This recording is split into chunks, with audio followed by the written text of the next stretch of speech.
One. Good morning, good afternoon, and good evening, ladies and gentlemen. Here, wherever and whenever you may be listening to this, here on Super Bowl Monday, probably the most celebrated hangover day of the year on the American calendar. We are coming off the heels of Tom Brady winning his seventh Super Bowl. The Buccaneers defeated the Chiefs 31-9. But before we get into that, let me introduce my co-host, Timmy Gorman. I am Matthew McLaughlin as your host as always. We're going to be breaking down the Super Bowl. The Flyers picked up some impressive wins, and we're going to cover some college hoops. Change it up a little bit. Throw a curveball in there because Timmy wants to get into these college hoops, and I figured just let him rant about Luka Garza, which we'll get into at the end.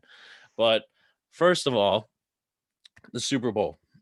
Obviously, Tom Brady solidifies himself as the GOAT. 7 Super Bowl rings, 6 with New England. He goes to Tampa Bay for 1 year and wins another championship with Rob Gronkowski. Patrick Mahomes really struggled in this one. The Chiefs tried to patch up their offensive line. They were missing both of their starting tackles. Mahomes, according to Axios, pulling out all the advanced stats in this one, Mahomes scrambled for over almost 500 yards. 500 yards just scrambling around, trying to make something out of nothing. Tampa Bay's defense forced pressure on Mahomes on 29 of his dropbacks, which was another Super Bowl record compared to Tom Brady, who was only pressured on 4 of his dropbacks, which is the fewest in a Super Bowl ever. So, Timmy, I'll give you the floor first. What were your instant reactions to this Super Bowl? When you sent that stat about the 400 yards, I'm like, yeah, that kind of makes sense considering every time that he was trying to escape the pocket on 1 foot, mind you. Let's Yeah. keep that intact. He was like he was dropping back like he was Chad Henne or Blaine Gabbert or something like that. Like he was just like a quarterback out there, Nate Sudfeld, who didn't know what he was doing, and he's just going backwards and backwards and backwards. And it's like, what are you doing? And then somehow he still manages to get a ball 50 yards downfield and almost complete a pass. So outside of that, instant reactions that was a snooze fest. That was, Yeah. I mean, in the last 5 Super Bowls, it's either been extremely boring or a thriller. You Mm-hmm. know, we got back-to-back exciting ones in the Falcons Patriots and then the Eagles Patriots, and then that Rams game was god awful. Last year was like a mix, I guess. It was kind of boring, and then the fourth quarter was fun. Yeah. It wasn't exciting until, like you said, that fourth quarter. Jimmy G overthrows Emmanuel Sanders, and then Mahomes finally gets a completion to Tyreek as they march down the field and come back from a 10-point deficit. But I thought that Rams Patriots one, it was sloppy, but there was always a chance that like Los Angeles or New England, the offense could get going and break out. But either way, not a barn burner by No, any and means. and it also as an Eagles fan, you're the letdown of our season ended because Alshon Jeffrey got butterfingers, and we were coming off winning the Super Bowl the year before, so no matter what happened, and then next year, as long if we weren't in it, it was always just going to be kind of like, whatever.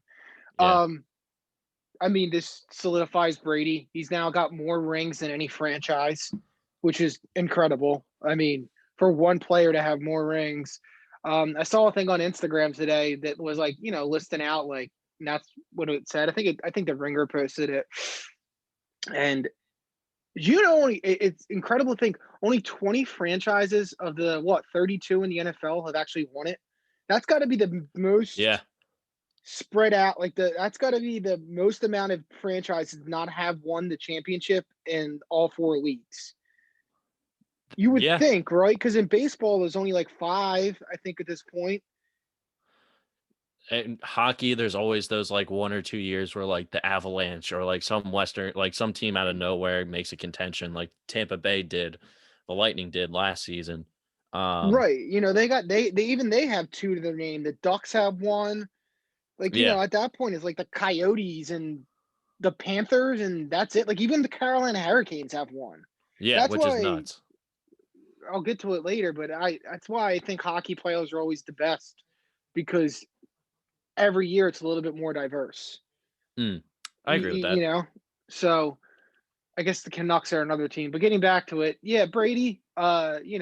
As much as it sucks to watch it, you got to appreciate greatness, and that was a patented Tom Brady. I've had 2 weeks to prepare. I know every little thing I'm gonna do. I know every which way to beat your corners. Now, granted, there were some calls that questionable, but it's not like it's not like they were calls that like brought back a Chiefs touchdown or Yeah. you know there's no way you can look at that as a Chiefs fan and been like, if this would have gone this way, maybe. Like, no, you were playing with a third-rate offensive line, and I think a lot of people talked about that, and I thought Mahomes is just so goddamn good that it wasn't going to matter, right? Hmm. Just the way even I guess that's the only way, and it's a large hypothetical, is that there's like two or three passes that he heaved up that could have been caught for touchdowns. Like the one, Tyreek Hill just went right through his hands. Yeah. Granted, he was falling backwards and had two Tampa Bay defenders encasing him. So it's Hmm. a hard catch to make. But also that throw, that's what's going to be missed, is that even though the score line was ugly and Mahomes didn't had his worst statistical day ever, probably some of the throws he made, he uncorked that ball, running against his body, corkscrewed it on the run, sidearms it, and throws it on a dime, 30 some yards downfield, and his receiver just closes his hands together a second sooner, it's a touchdown. And we're Yeah. talking about how that throw is amazing. Instead, it's just going to get lost to the annals of history because you're just going to look at the score line and been like, this was never a game. And it really wasn't.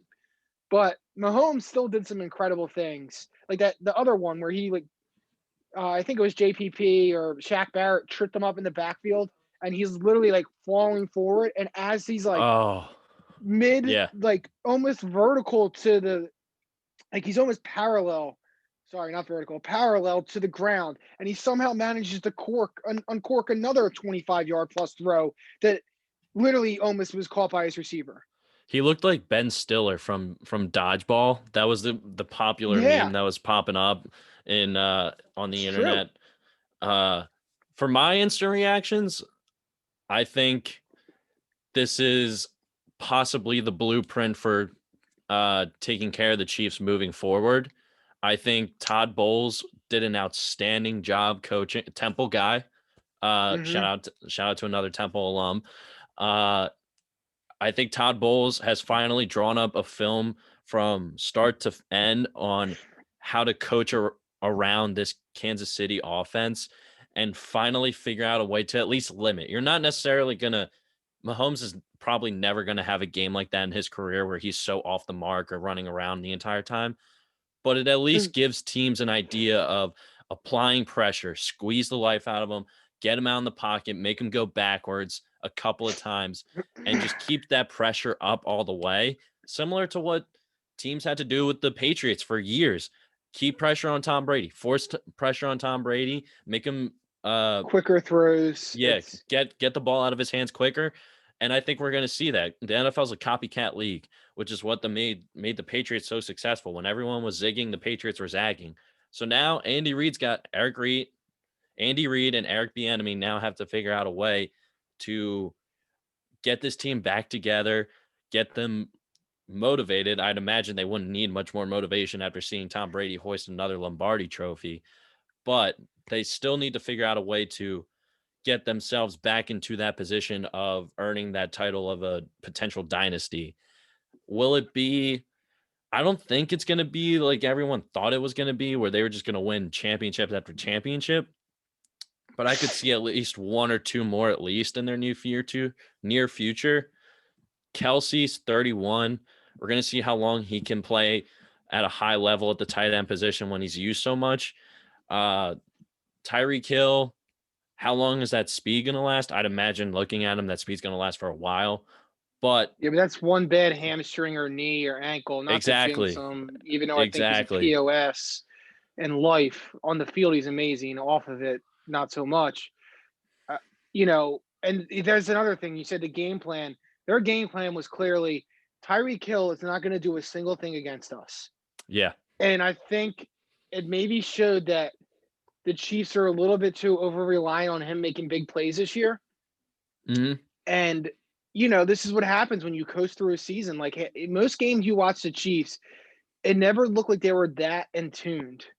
Like it looked like, yeah, we know we're going to win, but we don't have to go to 100%. And then, and that might have cost them a little bit. But also, you got to, like you said, you got to factor in the backup line.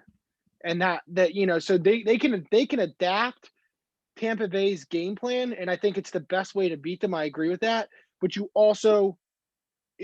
have to understand that when he has a real line there, that game plan might not be as effective. Mm-hmm. So Yeah. there's ways. I mean, the other way is the Oakland Raiders way. You just pound and ground for, you do a time and possession game, and that can work. But at the same time, it has shown that it also can, because it takes the Chiefs 3 plays to get 90 yards half the time. But yeah, Kelsey's 31. Can he pull Tony Gonzalez and still be a productive tight end until his mid to late 30s? I would think, with all the stuff that's all the advancements in technology in the medical fields, yes. Yeah. But they definitely need another possession receiver. Sammy Watkins is one of the key free agents you listed. There's no way they give him any money, I don't think. Actually, out of all those people that you listed as their key free agents, I would think Sorensen's really the only one they're worried about, and So then let's maybe go get other people. so let's go into the free agents, because I think this is really intriguing, because both teams have some key guys on the market this offseason. For Tampa Bay, Levante David, Antonio Brown, Chris Godwin, who had another great year, Rob Gronkowski, Shaq Barrett, and Ndamukong Suh, and Leonard Fournette are all free agents this offseason. On Kansas City side, Sammy Watkins, Le'Veon Bell, Austin Ryder, Mike Remmers, Bashad Breeland, and Daniel Sorensen are also all free agents. So you mentioned Sorensen. Is that the guy you're seeing as the most critical free agent that Kansas City has to keep? Yeah, because Remmers showed that he's done. Never was much of anything in this league, but he just got used and abused for the better part of 4 quarters last night. What's Ryder? Is he their guard? I think why didn't I list this? I should have known this. Well, I let you look. Breeland, he's not bad, but he's not a number 1 corner, and if he's not being protected by Center. safeties, Ryder plays center. so they need to resign him. Sorry, he's their most important guy, because he was the only starter they had left from last year. So it would go Ryder. Then I believe Sorensen, they would value more of Bashad Breeland, just because Breeland is the guy I think that most teams target when they play the Chiefs. Yeah, I would agree with that. I don't think they care enough to give Sammy Watkins any more money.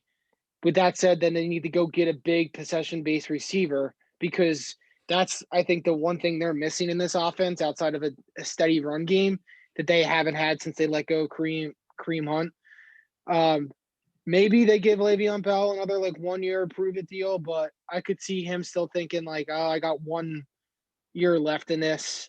The one more contract left, and somebody could pay him stupid money thinking they could, there's plenty of dumb GMs out there, as we've covered before. So yeah, That is true. I would think of the 6 of the Chiefs you listed. I would say only 2 might be high priority. I could be wrong though if they think that Edwards-Helaire isn't ready yet, and that Darrell Williams or Damian Williams, whichever one is there, doesn't give them enough coverage. So maybe they bring Bell back, but I don't think he had enough of an impact for them to consider it. Yeah. Tampa Bay, I don't know. Or Gronk, it's all about retirement. If he doesn't retire, then he's coming back because Brady's going to make it happen. He's only going to sign with the Bucs. He ain't going to go anywhere else. Yeah, I don't think he's going to ring chase somewhere else all of a sudden. The 3 defensive guys, Levante David, Barrett, and Suh, I would think David has been there the longest. Shaq Barrett had that one really monster year 1 or 2 seasons ago and never has really touched it again. Um, so of those two, uh, I would think that yeah, I mean, I would think they prioritize David over Shaq Barrett, but you never know Yeah. considering the defense they run. And Dominican Sue is probably, unless he takes like the veterans minimum, is probably gone. Fournette is the same thing as Le'Veon Bell, although he was 10 times more productive for them this year. So it's all about, do we think Ronald Jones can be the guy? And then they move the rookie out of Vandy from this year, Keyshawn Vaughn, up into the number 2 role. I know from reading a couple of things earlier in the season, they were big fans. Arians is a big Keyshawn Vaughn supporter. He's a nice dual threat. He's a kind of a scat back. He can catch the ball out of the backfield, kind of like Darren Sproles, but he also has no problem running in between the tackles. Mm-hmm. And then Godwin and AB, you're picking one or the other. I personally would Really? take Godwin. I think so. I don't know what their hard cap is either, but I would take Godwin over AB.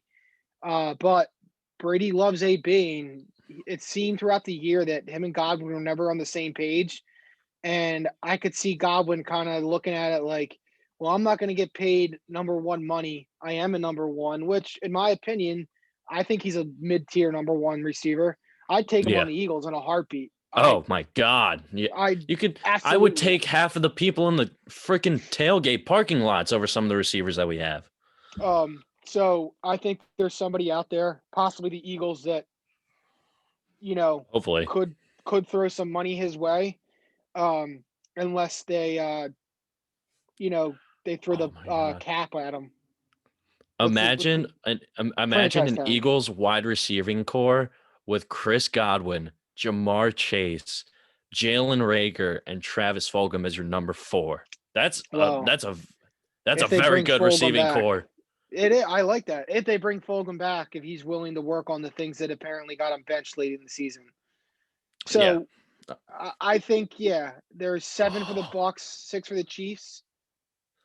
So I think each team is prioritizing at least 2 of those guys, maybe 3 in the Bucks. But like I said, Gronk is all about, am I retiring now that I got another ring, or am I Hmm. coming back?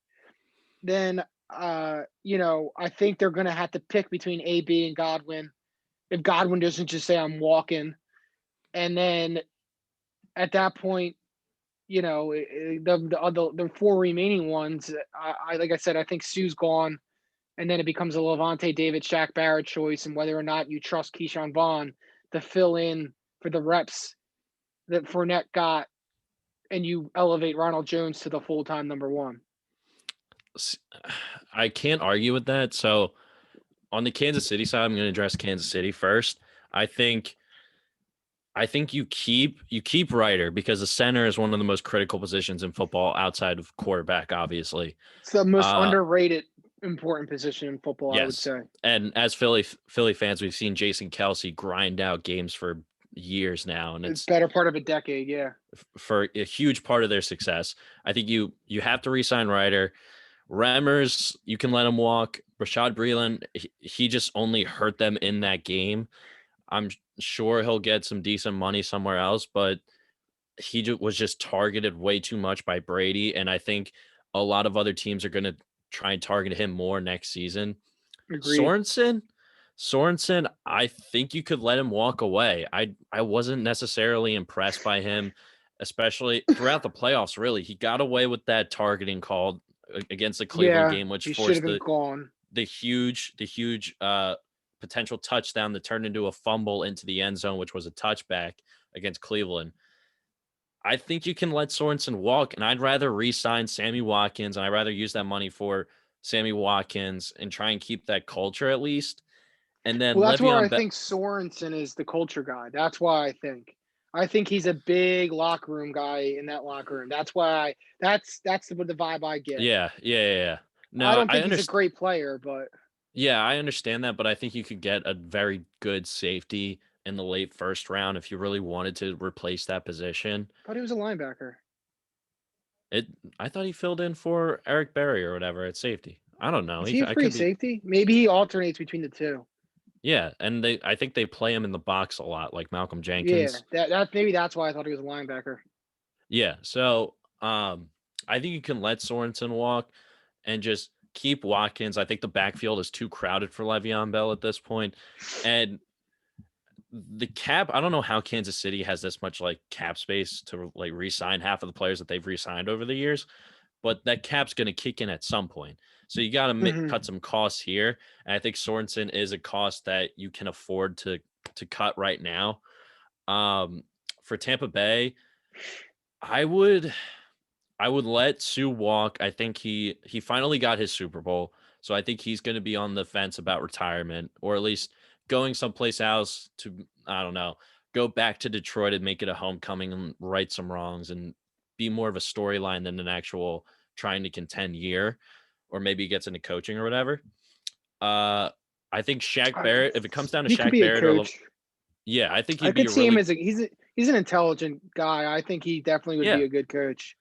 I think he would be a great defensive line coach at the very minimum. Yeah. Uh, if it comes down to Levante David or Shaq Barrett, I'm going to keep Shaq Barrett. Shaq Barrett was getting a lot of pressure, and I think he has a Brandon Graham type role with this team where he can get pressure and it's not necessarily going to show up in the stat sheet of in sacks or tackles or whatever, but he's forcing pressure and he's forcing quarterbacks to get out of the pocket, which kind of like a hockey assist, it leads to the sack or something like that. So I Hmm. think I would rather keep Shaq Barrett if I'm Todd Bowles and Bruce Arians because my defense is predicated on pressure. And Levante David is a great linebacker, but Devin White has really, really Yeah. stepped up this year. And I think he is more than capable of filling in that quarterback of the defense type role with Tampa Bay and just being able to get people in their positions. He's a really smart linebacker. He reminds me, this may be really early, but he reminds me a lot of Mike Singletary. He just has that energy. He has that intellect to just be able to absolutely go out and just get guys in the right spot and make the right play. And he's so explosive. On the offensive side of the ball, you keep Gronk because that's going to make Tom happy. And that's going to give you at least a valid safety valve. Oh yeah, Rather they than, don't have a choice. Like Gronk, that the front office isn't making that choice. That's a Gronk, Tom Brady. Like if yeah, if he that's, wants to come back, Tom Brady's going to them and be like, "Hey, go give Gronk a 1 year contract again." And they're like, okay, Tom. Like yeah, that's a Tommy I GM will move. agree. I will agree with you now. I switched my decision.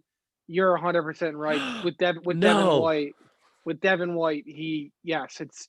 I think they will let. Now that I think about that, as you were talking, I'm like, you know what? They got Devin White and it is his time. He's a stud. He's an He's absolute an stud. absolute stud. Uh, yeah. I agree that with the how they predicate their defense with the 2-5 or whatever you want to call it. Um, you know that they definitely, and maybe that's the reason they would bring back Sue is that he's so vital in there with Vita Vea having those two big guys that basically can the two of them that can Yeah, play. that's a good You know what point. I mean? I So didn't think yeah. about So that. I didn't, but yeah, you're right. Yeah, Levante David. Hey, I'll take him. We need a Yeah, I linebacker. I don't mean, care if that's you're he's not it's not like you're picking between a scrub and a superstar. There's still two very good players, no matter who you get. Uh, David's been has been a serviceable, if not Pro Bowl caliber linebacker in this league for the better part of a decade. I agree. It's just that he's in Tampa Bay that no one He notices. got you just got lost for he got lost for most of the decade because Tampa Bay sucked for so long. I mean, that's what happens when you have Jameis Winston writing new 30 for 30s with 30 tutties and 30 INTs. That's just going to happen. Uh, And Josh but Freeman. yeah, oh my God. That's one of those names. That's like Christian Ponder, like Jake Locker. That's one of those names you like wish to forget, and then it gets brought up, and it's just, ugh. He Ugh. had like one. He had one good, like one okay season, and the next year it was like Tampa Bay with whoever their coach was, Raheem Morris. And then like 7 games into that season, it was like, yeah, we were wrong. This kid stinks, Yeah, that's true. and it Oh, I sucks forgot. because I think he had like I think he had like a mental breakdown too, and he like there was a Ugh. lot of, and I feel bad. Like you feel bad, but it's like um, I think there's something happened with him. I feel like after all that happened. But anyway, not Yeah, to talk. yeah, yeah. Yeah, Anyway, Bucks offense. You offensively, were going. yeah, offensively, you keep Gronk. Obviously, that's going to be a Brady GM pulling the strings and getting that signing done for at least 1-year contract. Chris Godwin and Antonio Brown, I think you got to find a way to keep both. I think if you let David and Sue walk, that opens up some cash. I mean, Bruce Arians said that Mike Evans told him, so who knows how accurate this is. Bruce Arians said, I think it was on Peter King on Sports Illustrated or Monday Morning Quarterback or whatever, that Evans said, hey, take some of my salary if we need to keep everyone together. So I think there will be some money to use. And I think Antonio Brown is at the stage in his career going through this year with Tampa Bay has taught him that he doesn't need to be paid or he doesn't need to have the ego, I should say, It's of still the. Antonio Brown. It's still Antonio Brown. I'm not saying he's not like completely changed or whatever, but I think it was like a Dwight Howard situation with the Lakers where he Right. understood his role better. It's not completely fixed, but I think he understood his role better and just appreciated getting back out on the field. So I Tom think Brady is like his ultimate psych med. it Like is for some reason, Brady gets through to him, like LeBron got through to Dwight last year. exactly. So I think you keep both guys, but if you have to pick one, I'd go with Godwin. I agree with you. He's younger. He's more athletic. He had one of the best catches in Super Bowl history if it was actually in bounds last night. And this isn't my Penn State bias talking, but he is a quality receiver that if I'm Tampa Bay, lock him up, have him and Mike Evans for the next 3 to 5 years at the very Randy minimum. Moss, Chris Carter, Exactly. tandem, T.O., Build, Jerry Wright, you know. yeah, build up that tandem instead of banking on a 30-plus-year-old Antonio Brown to get back to maybe where he was. So as for Leonard Fournette, I think you re-sign him because I don't see Ronald Jones as thriving without him if they do let him walk. I think what made that running back committee so powerful was having that ability to rotate with Jones and Fournette and maybe Mm-hmm. you throw in Keyshawn Vaughn once in a while. But that's But what I'm saying. Did they just say, hey, because I Was bigger than I remember. I thought he was I think he and added maybe it's muscle or something. Like I dude, don't know he what is a happened. lot bigger than I remember. He is a confirmed grown man. He is a Yeah. big boy. I Uh, took you, but hey, you know what? It doesn't need to be your Penn State bias because you know I'm the ultimate anti Penn State guy for most things, and I think Chris Godwin is great he's a stud, and he and Evans give you a wide receiver pairing for the next 5 years. Like I said, that at the is very absolutely least. Injuries absolutely aside, dominant. Yeah, assuming health is all good, you'll have incredible pairing for the next 5 years. So any more last thoughts before we move on to the Flyers? who's your pick? Who's your way too Early. early preseason prediction for The class as way ES too as early power rankings. yeah, as ESPN always calls them 3 minutes after the Bleacher Report does it Alabama too. wins. Bleacher They Report, all The do it. Ringer, Yeah, they all do they it. all do it. I'm trying to get a job at ESPN. I don't need to be trashing on them only. Well, at all Um, anywhere. yeah, but yeah, who do you think? You think Tampa repeats? You think KC gets it back? I mean, I think a lot of it has to do with the pandemic. Any sleepers, anything like that? Uh, I think a lot of it's going to turn out to how this Wentz situation shakes out, where he's going to go. Does he go back? Does he go to? Do the Eagles deal him to Indianapolis? Do they get Nick I Foles forgot about back? that. That's the big rumor that Nick Foles is being attached to a potential Carson Wentz trade. But what's Um, that give us? Just another backup at this point, you know? yeah, but Foles has stepped into that backup situation when needed. Plus, how does Right, this it's a Deshaun good backup. How does this Deshaun Watson trade situation? Houston doesn't want to trade him, but he wants out. JJ Watt is expected to mutually part ways with the Texans at some point this Ooh, offseason. Who knows where he goes? Um, he, I think it's he'll ring Tampa because chase. it, Tampa is the clear cut favorite in the NFC. I think maybe the Packers make a run or something.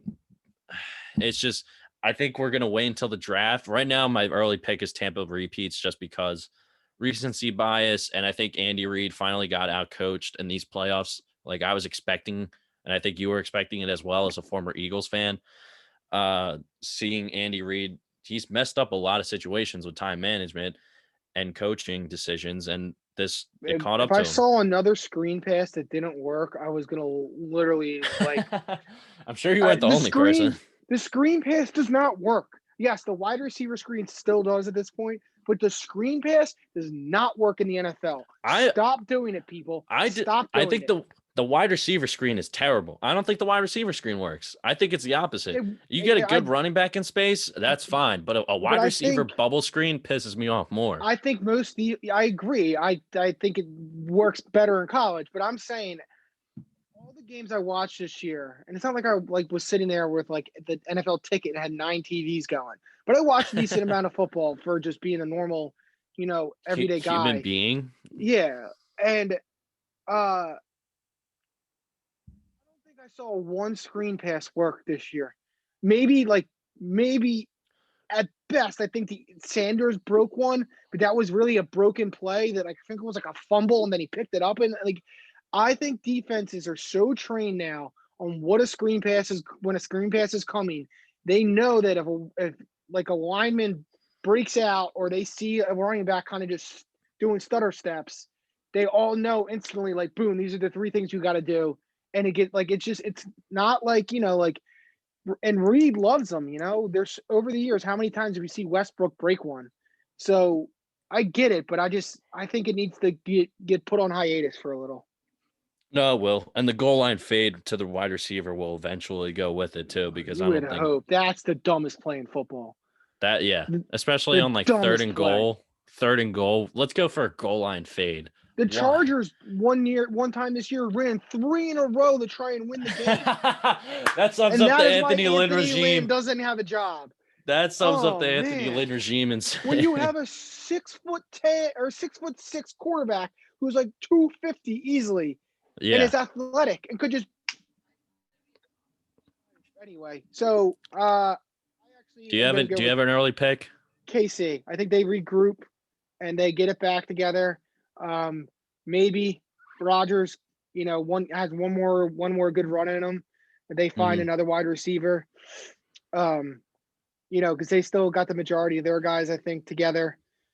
Does Dallas make a dark horse run with Dak Prescott No. healthy and ready to go, as all the networks will push? Yeah, no. Someone's got to win the NFC least, but it ain't going to be the Eagles.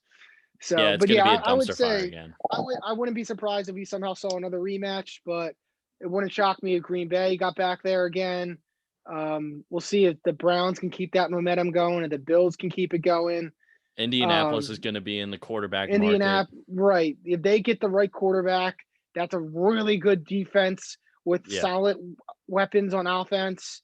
They got 3 pretty good to almost really good running backs and a decent wide receivers core. So there's a lot of teams out there, but at the end of the day, I'm going to say KC again. I think All right. KC gets it. That works, honestly. Let's move on to the Flyers. Let's get on the ice.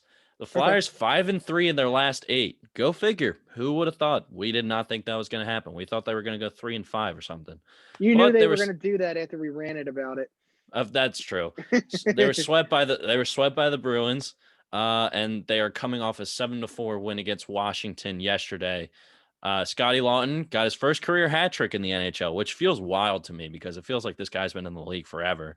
Sean Couturier finally back in the lineup after a few weeks being out with a shoulder injury.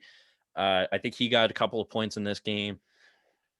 Is this team finally turning the corner? Do you want to take this first, or do you want me to take this first? I'll try and be quick and I'll just say no. Like I still have no confidence when I watch this team. Trying to keep my blood pressure down so I don't get too excited. But I watch them. First of all, if you can't beat the Bruins, it doesn't matter because you got to beat them at some point to Yeah. win a Stanley Cup, most likely. Mm-hmm. So the fact that they are 0-4 now, it wouldn't surprise me. They went 0-8. I just don't buy it. I don't see it. Like I can watch the Sixers and see all the tangible results that Doc Rivers has given us. How much better our defense is. How we have a more in sync offense with the shooters. How Joel looks like a monster. I get it. Couturier is a big part, but at this point you can't be relying on him. He gets injured at least Yeah. once a year and Yeah. misses a chunk of time. when he's on the ice, he's probably one of the best, if not the best, defensive forwards in the game. He's phenomenal. Yeah. And I don't see it. I get it. Cool, 5-3, and I want them to be good. Like I don't want to sit here and people be like, "This kid just hates the Flyers." Like, no, I just hate this First of all, system. if they're calling you a kid, they're sorely Yeah, mistaken. this this this rapidly aging man. Uh, no, it's more fun when the Flyers are good. Yeah. I just don't see it. I can't watch dump and chase hockey anymore. I can't. But And the Carter Hart stuff annoys me because I saw it coming. I saw it coming from a mile away when he started getting the Vesna hype. I'm like, he's gonna have a somewhat down year from last year, and everyone immediately was gonna be like, he was never that good to begin with. How can we talk about him the same thing as Bernie Braun? And it's just like, dude, he's 21 years old. Not to mention the defense he has in front of him is young yes. and inexperienced too. And it's uh, Carter Hart is going to take up the mantle of Claude Giroux, where it's going to be such a divided opinion for the next 10 years if he's here that long. Like, need I remind you that Bob Brovsky had a rough second year too, right? Or did he only last one? I forget. And then he was gone. Was he a rookie? I And think then he we was a traded him. rookie. I think But so. he was up and down, and it was like it was from he's amazing to oh my god, get rid of him. And then we overreacted, got rid of him, and then he went and won 2 Vesnas. Yeah. Sounds about right. It's like we need to start like patience, but it's I don't know. I guess as long as they're winning, like that's a good thing. But at the same time, uh, all they're winning it just means nothing. I mean, it means something, but it's not fun to me when it's winning unattractively. So yeah, It's not a fun system to watch. yeah, I agree. So here's my take. The Flyers are playing well when they are picking up the tempo, getting scoring chances, playing rebounds, and playing fast. Not this team is not meant to play dump and chase hockey. Dump and chase hockey needs to be extinct. It needs to be gone. I absolutely hate it. It is ugly to watch and it makes me miserable. And I shouldn't be miserable watching hockey. Now, people may say, oh, this isn't for your viewing experience.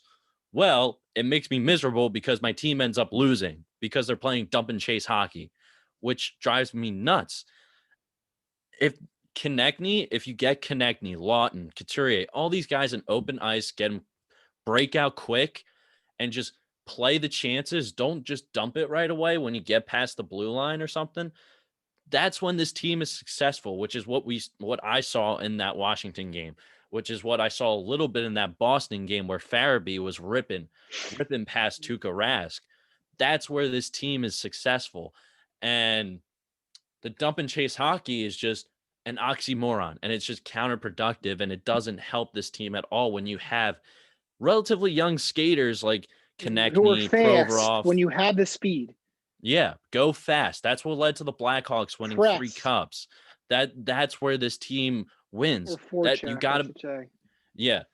Voracek still has really good skates. Like he's still got really good jump. He's still very quick for a guy who's, I guess on the older scale if you want to talk about the NHL because they got like 19-year-olds in this league.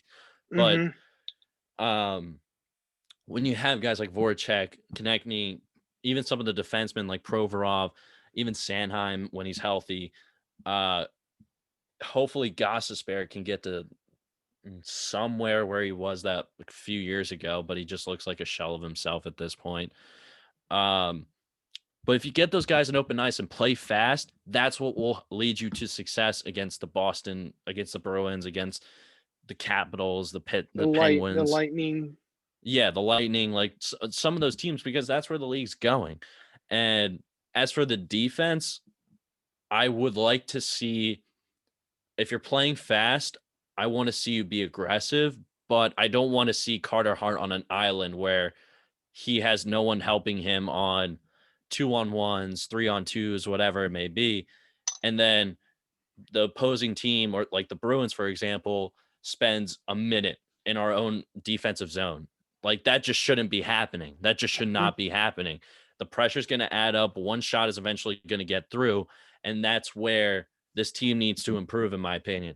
I'm encouraged by them picking up some very good wins, but a couple of pucks, a couple of shots go the Devils' way, they easily lose that series. Yeah. A couple of shots go the Islanders' way, they split that series at minimum. So No, they it's lose that kind series. They're it, lucky they didn't lose those series. yeah, That's and it's kind of that's another reason why I'm not excited. Is it, because I don't.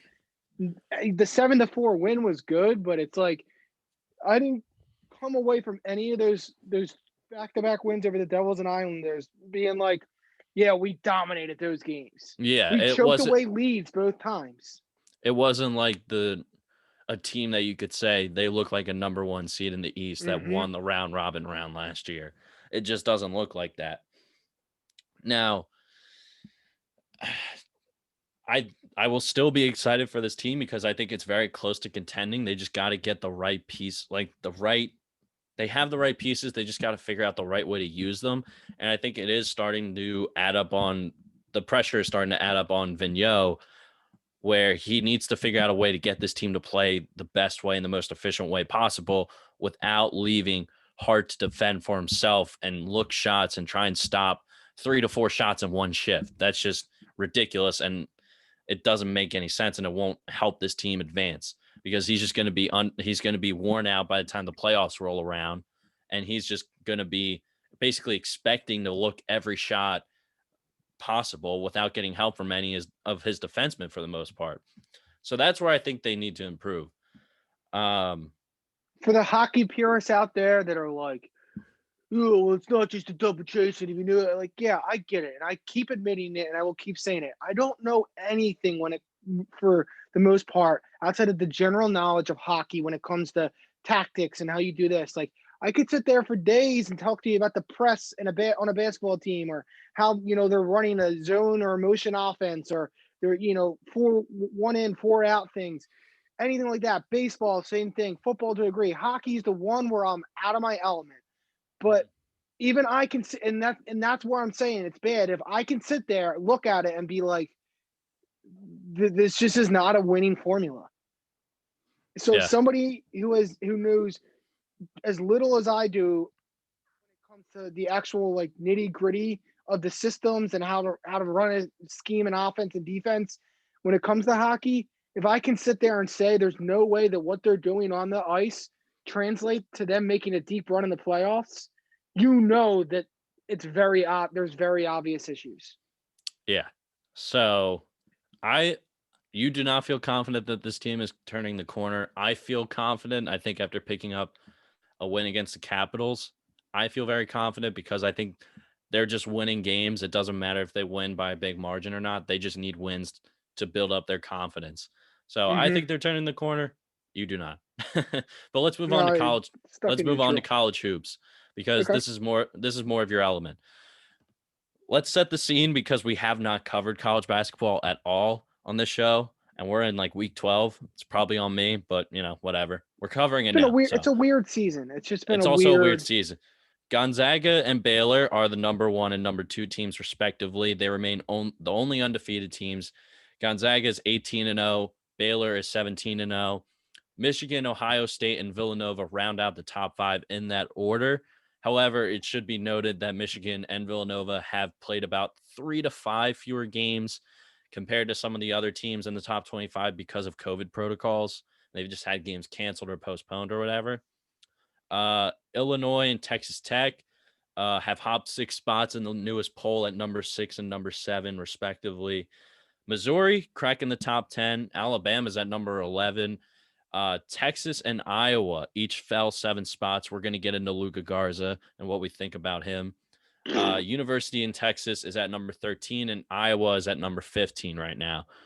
At the recording of this podcast at Monday, February 8th. Kansas, Duke, and University of North Carolina all unranked for the first time in like 60 years or something like that. And Loyola Chicago, Sister Jean and Loyola Chicago cracked the top 25 at number 22. So that being said, we'll start off. I'll ask you this first. What's like a who has been one big team or player that has impressed you the most so far this season? So I think it's Gonzaga and Baylor are head and shoulders above the rest of this field. I've watched as somebody who's a Gonzaga fan. I've watched uh, I've watched them extensively whenever I get a chance. It's one of the better offenses I've seen in all my years of watching college basketball. And I get it. Like, how many years is it? I've been watching college basketball extensively since I was about 12. Let's put it that way. Um, so it's definitely one of the five best offenses I've ever seen. When they're clicking and they're fully just going and running the court and, just hitting the open man and just the vision that all five starters and their three main people off the bench have. They can kill you from 3-point land. They can kill you inside. They can kill you in transition. They still have a solid defense for, being a couple of unathletic looking white guys and Kispert and Timmy. I think Timmy is one of the better passing big men that I've seen probably since Domantas Sabonis. He's really impressed me.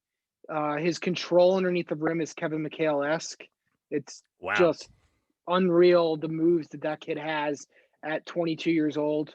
He's another one in the long line of Gonzaga big men that redshirted to kind of get him acclimated to college, which is one of the more not intriguing, but it's still continues to be one of the better thought out plans. And I don't understand why more teams don't adapt it because every single person that has taken that formula at Gonzaga has gone on to get drafted and be on an NBA roster in the last 10 years. From Kelly Olynyk Zach to Zach Collins. I was thinking of Kelly Oubre for some reason. Collins in a red shirt, but Sabonis, I want to say Sabonis did, but if not, he stuck around an extra year to make sure he got it. So it's either sticking that extra year or the redshirting. Killian Tilly did it. He's now on a roster. Ruchi Hachimura did it and, became a top 10 pick. And now Drew Timmy. Joel Ajayi is one of the more underrated combo guards. If anything, I think he'll be the best pro. So they've been really impressive. But on the flip side, Baylor is just a bunch of grown-ass men. If I had to be in a street fight and I could pick one roster for the last 10 years, I am taking this Baylor roster every day of the week. They are just a bunch of grown-ass, tough as nails, go out, get the job done, snarl, and make sure you know that we just beat your ass while they do it.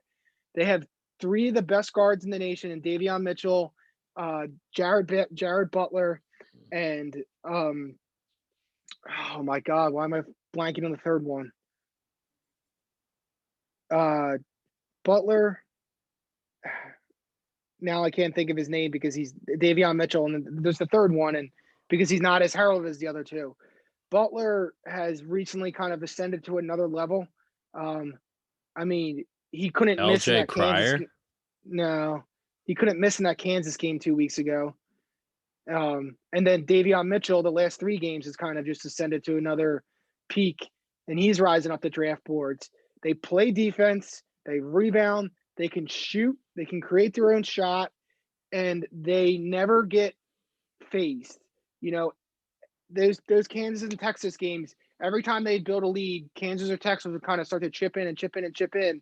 And then it's like, all right, cool. If the lead's back down to 5, we're just going to go on another 10-0 run and just humiliate you a couple times while we do it by dunking over you, putting you on a poster, dropping a 3 right in your eye. Like, it's just from top to bottom, I think they actually had the deepest roster.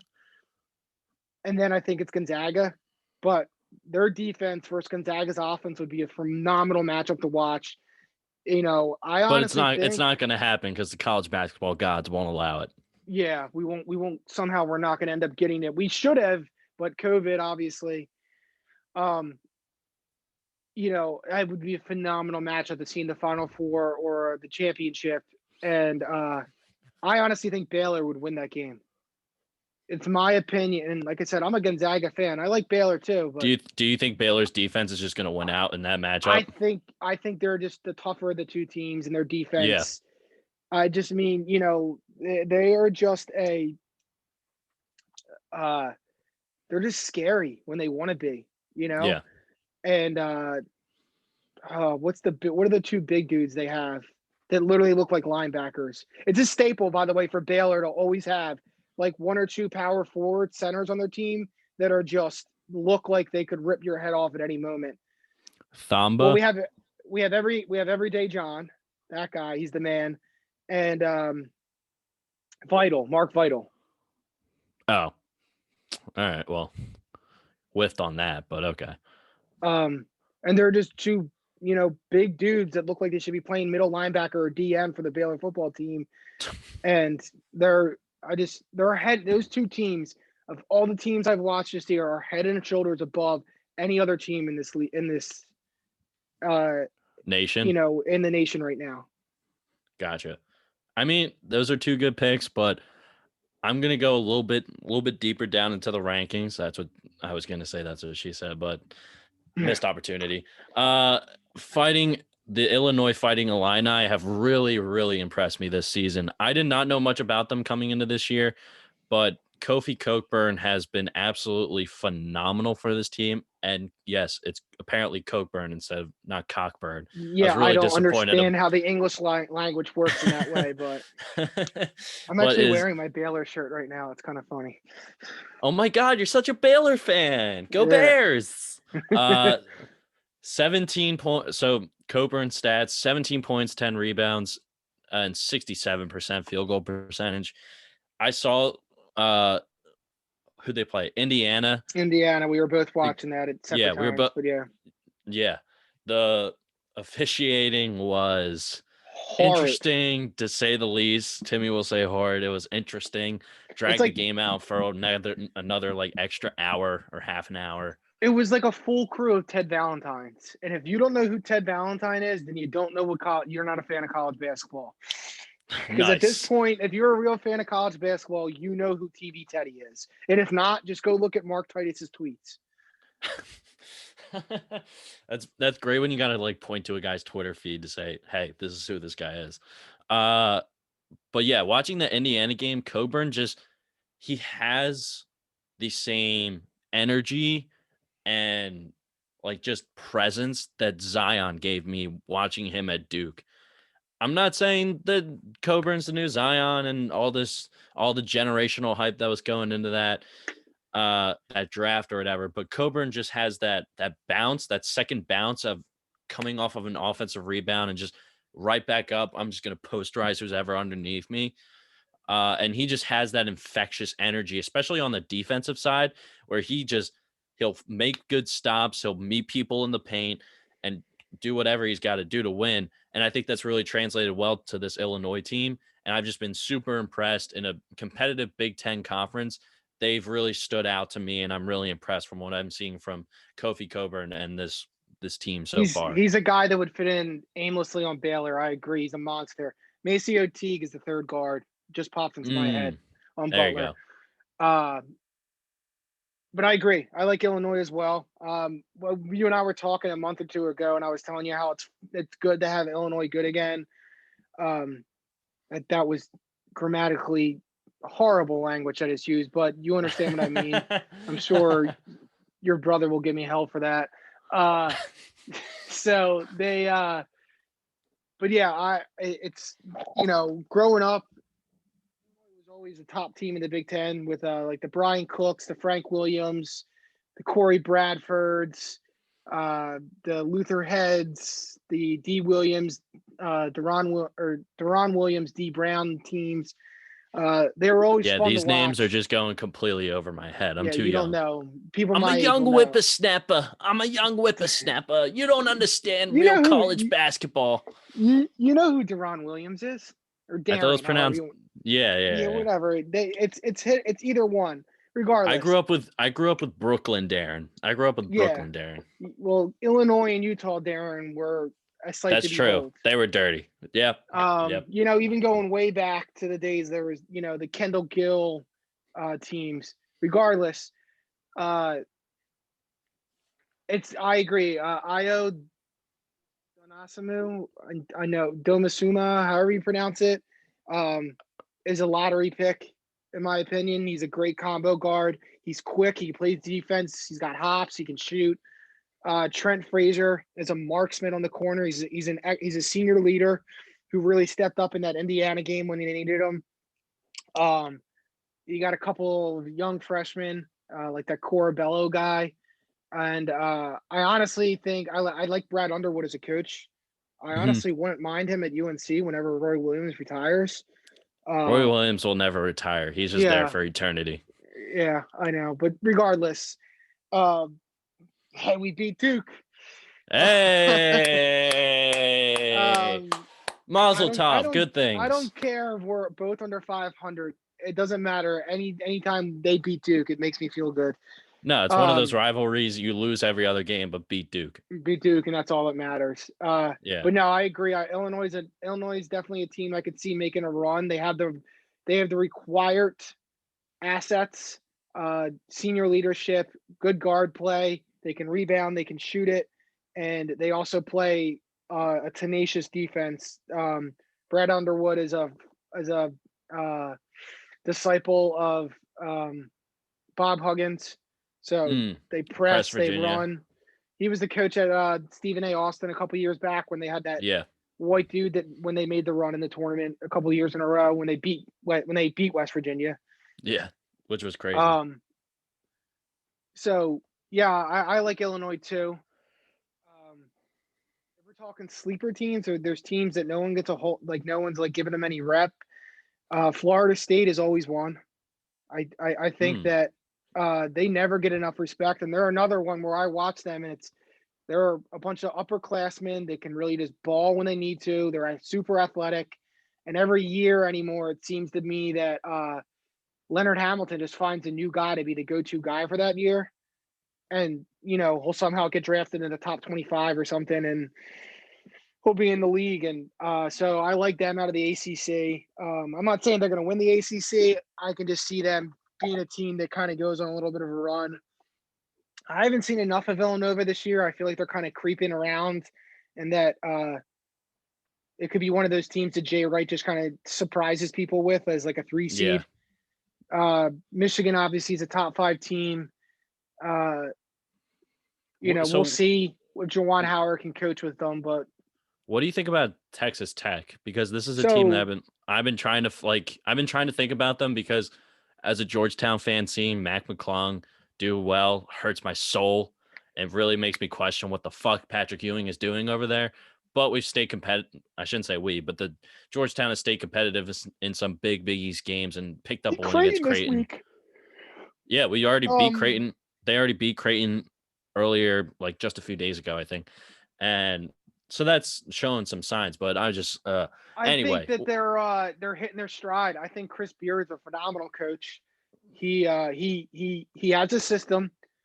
It works. He knows what to do. It's almost like he gets a new team every year with a couple of holdovers. They're gonna play defense. They're gonna yeah, get in your face. They're gonna rebound. They're gonna muddy it up. It's gonna be a boring game, and then they're gonna have that one guy that's their go-to guy. Whether that's McClung this year, I don't know. I think they have another sophomore in their team that's kind of taken a little bit of a leap.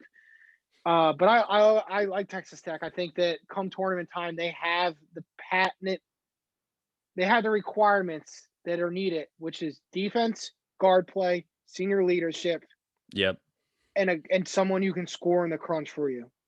yeah. They're usually and rebounding. I They're the 5 keys usually. yeah, and I just some of these other teams like let's get into Iowa because Iowa obviously Luca Garza is getting a Newsflash, lot.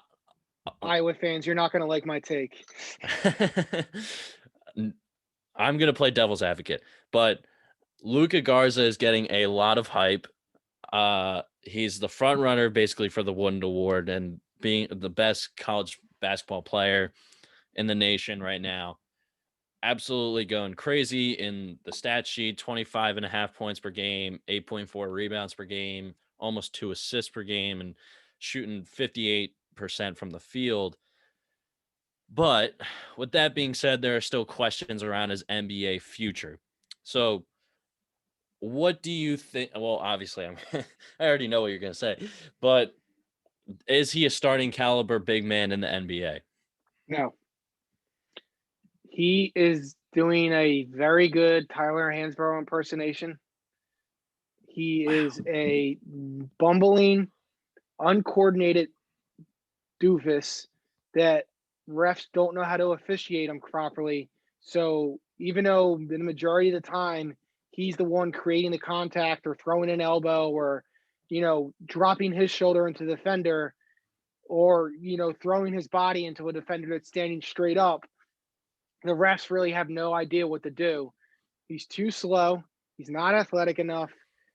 Maybe he's a bench guy, but saw this with Roy Hibbert in the early 2010s. LeBron and the Heat exposed what players like that happen to players like that in the NBA these days. Good for him. He wins it. I don't know. I'm sure he's probably a nice kid. Nothing against him. I just don't think he's good.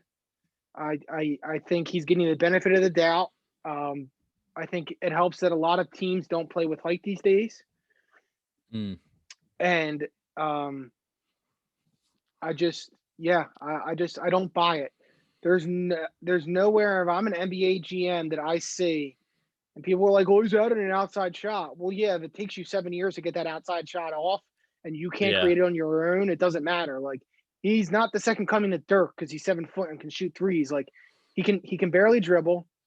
Like I said, he's uncoordinated, and to get that outside shot, he basically needs to either come off a pick and roll or just be trailing and do like a spot up Brooke Lopez. Oh, I Um, think that's harsh. well, Brooke Lopez is more athletic. I But like mean, I'm saying Brooke Lopez has that play where he'll be coming up the court as a trailer. yeah, yeah, yeah. And No, I know what you're saying. I just Just don't buy it. Nothing about him screams yeah, future you're just NBA star. yeah, you're not buying into the hype. I think he is more than capable of being a starting caliber center or power forward or however you want to use him in the league. I think that a team would be happy to at least add him, especially if he goes late in the first round, where it's going to Oh, be I'm a saying team. later than that. Every No, I'm mock saying draft that's I've a seen. ceiling. That's his ceiling. Like late first Okay, round is like his ceiling. That's okay. I just want to make that clear. But I think okay. he is, assuming he gets picked late in the first round or something like that. I think there is a team that would want to pick him up and say, "Hey, let's just give him some time to develop and like kind of like what Denver's doing with Bol, just kind of develop him and see if anything works out." Worst case scenario, it was a late round pick or like early second round pick that didn't work out, but it's Yeah, not but the end of the Ball's world. athletic at least, and he can dribble. You know what I mean? That's That's why that's why I'm saying Tyler Hansbrough because as much as I love Psycho T in his days at UNC, he helped bring another national championship. He was an uncoordinated, not very athletic, and in his case, undersized. At least Garza has got the height. I get what you're saying. I just don't. Here's it's a opposite end of the spectrum. But if somebody like Miles Powell, who is a quick, athletic shooting guard that can get a shot off from anywhere, can get to the hole, can finish, can play somewhat okay defense, and proved for years in a conference like the Big East that he could score. Didn't even get drafted last year. I just don't understand. And he's going to the G League bubble. If someone like him can't get run, I don't understand how Luka Garza can. because teams need big men, especially as Philly fans, we're seeing Joel Embiid give every big man buckets in the Eastern Conference. And a No, team I like agree with that. San Antonio, I think that would be a perfect spot for him. I think But if they you, still have Jakob Pertl. yeah, but they're going to trade Aldridge or cut him most likely. They're not going to keep him around What about forever. Pertl? I mean, yeah, you could start Pirtle, but I'm saying like San Antonio is a good spot for just develop your game. There's no pressure for us to contend or like get plugged in right away and make a huge impact. Or you're not a tanking team that or a bad team that needs to turn it around quickly. That San Antonio to me seems like the ideal spot. You're not Aldridge. You could learn from Aldridge, learn from one of the best coaches, some of the best coaches in the game, because Becky Hammon is a great coach, great assistant Mhm. coach, has really helped that team really just turn like She shock should definitely everyone. And have she should have a head coaching job in the next 2 to 3 years here, in my opinion. totally. And I mean, if you want to throw some other spots around like Orlando, what are they going to do with Mo Bamba and Jonathan Isaac and some of those forwards? How And long is Aaron Luce? Gordon. Yeah, Aaron Gordon. Like, what is that play style going to look like? Boston, maybe they add some front court scoring. If because I don't understand why the fuck Tice is still in the league, but that's He's he's just not good. He's just not good. I know at least 2 Celtics fans, and all of them both of them are like they're like, "Every day I have to watch Daniel Theis play for my team. It I die a little bit inside." And I go, "Now you know what it felt like to watch Brett Brown coach my team for the better part of a decade." Pretty much. Chicago, will they blow everything up? Who knows? But I think there are some spots where he can make an impact and just take time to develop defensively, because defensively, that's where he needs to improve. He has, Mhm. in my opinion, he has footwork, he has shooting touch. If he can just slim down like Jokic did between the season cancellation and the bubble, if he could just slim down a little bit and get himself in better cardiovascular shape, that could do wonders and could really propel his career, because I see defensively as being his only loophole. I look at closeouts and it's like he's not even trying, or he's just so slow in getting out to the perimeter that it just doesn't make sense that he's getting Someone like put Embiid in the one.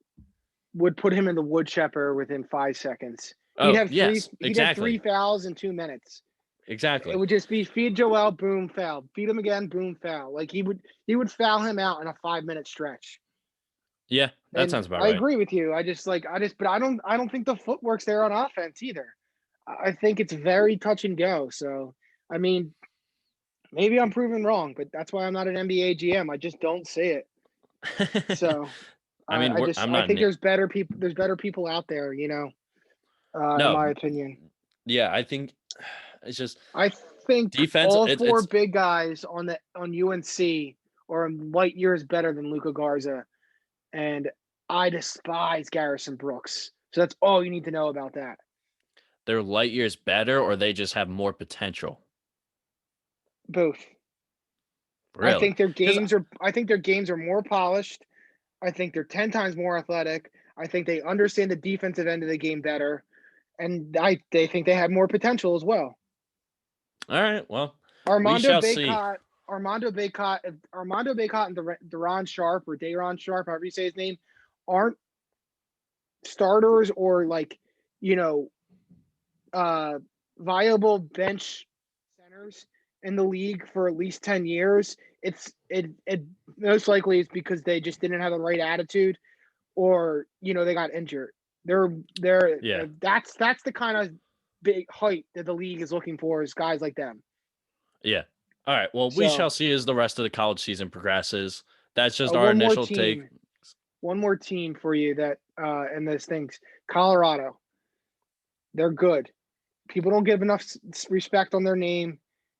USC as well, out in the Pac-12, because it's the Pac-12 and no one watches. But I'm telling you, Colorado could surprise some people with McKinley Wright and Evan Batty. Who's their big center, and then they just have a bunch of shooters. They'll probably be like a 5 or 6 seed in the tournament, but I'm telling you, they could mess up some brackets when they get hot. So All keep right. an eye out for them. All right. Well, we shall see as the rest of the college season progresses. From Timmy Gorman and Matt McLaughlin, thank you all for tuning in. Make sure you are really just keeping up with us on all social media and whatever else. Thank you all again. You could have tuned into anything else. This is the most mediocre show on the internet, and we shall catch you on the next episode.